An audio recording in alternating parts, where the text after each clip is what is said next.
12 మంది ఎమ్మెల్యేలను గుంజుకున్నది కారు అహంకారం. 10 మంది ఎమ్మెల్యేలను కొనేసింది కాంగ్రెస్ సూట్ కేసు బేరం. మారింది పాలకులే, ప్రజాస్వామ్యాన్ని పాతరేసే పాలన. ధరణితో పేదోడి భూములు కాజేసిండ్రు గులాబీ గూండాలు. హైడ్రాతో గరీబోడి కొంపులు పూంచిండ్రు హస్తం రౌడీలు. మారింది పాలకులే, పేదోడిని ముంచే పాలన. ధనిక రాష్ట్రాన్ని అప్పుల కుప్ప చేసిండ్రు గులాబీ దొరలు. ఏడాదిలోనే 80,000 కోట్ల అప్పులో ముంచిండ్రు కాంగ్రెస్ దొంగలు. మారింది పాలకులే, అప్పులు కుప్పలేసే పాలన. 12 మంది ఎమ్మెల్యేలను గుంజుకున్నది కారు అహంకారం. 10 మంది ఎమ్మెల్యేలను కొనేసింది కాంగ్రెస్ సూట్ కేసు బేరం.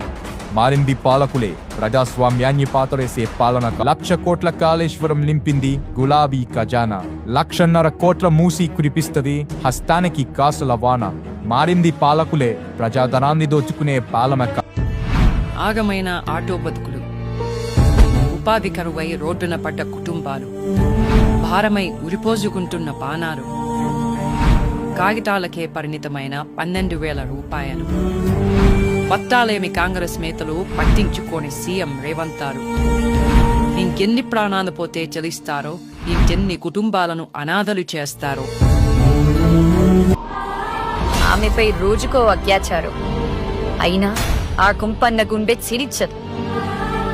ఆమెపై రోజుకో అఘాయిత్యం అయినా ఆ హస్తం నేతల మనసు చివుక్కుమనదు.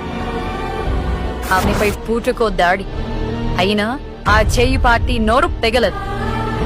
ఈ కాంగ్రెస్ పాలనలో ఆమె ప్రాణానికి విలువలేదు, ఆమె మానానికి రక్షణ లేదు. రాహుల్ గాంధీ దోస్తు తన్జీమ్ అన్సారీ గురించి తెలుసుకుందాం. ఈ వీడియోలో రాహుల్ అమెరికా పర్యటనలో కోఆర్డినేటర్ గా ఉన్న మరో వ్యక్తి, ఆయన మరో దోస్తు గురించి తెలుసుకుందాం. మహమ్మద్ ఇస్లాం. 2023 జూన్ 4న రాహుల్ గాంధీ ఈవెంట్ కు ఈయన కోఆర్డినేటర్.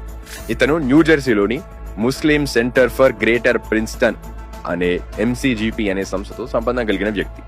ఈ MCGP ICNA Islamic centre of north America కి చాలా దగ్గర సంబంధాలు ఉన్నాయి. ఇన్ఫో వార్ఫేర్, స్పై వార్ఫేర్ లను పరిశోధించే డిఫెన్సో ల్యాబ్ సమాచారం ప్రకారం నిషేధిత ఉగ్రవాద సంస్థ అయిన SIMI, Student Islamic Movement of India వ్యవస్థాపకుడు కూడా ఈ ICNA సభ్యుడే. జస్టిస్ ఫర్ ఆల్, HFHR వంటి ఆర్గనైజేషన్లు కూడా ఈ ICNA కిందనే పనిచేస్తున్నాయి. వీళ్ళలో చాలా మంది ఫేక్ న్యూస్ ను షేర్ చేసుకుంటూ భారత్ లో మత చిచ్చు రేగేందుకు పనిచేస్తుంటారు. మరిగా వీళ్లతోటి రాహుల్ గాంధీ దోస్తీ నడుస్తుంది. మీరే అర్థం చేసుకోవాలి, ఇట్లాంటి విద్రోహ శక్తులతోటి, దేశద్రోహ శక్తులతోటి రాహుల్ గాంధీ దోస్తీ ఎందుకు చేస్తున్నాడు అని. వచ్చే వారం వచ్చే ఎపిసోడ్ లో మరో రాహుల్ గాంధీ దోస్తుతో కలుసుకుందాం.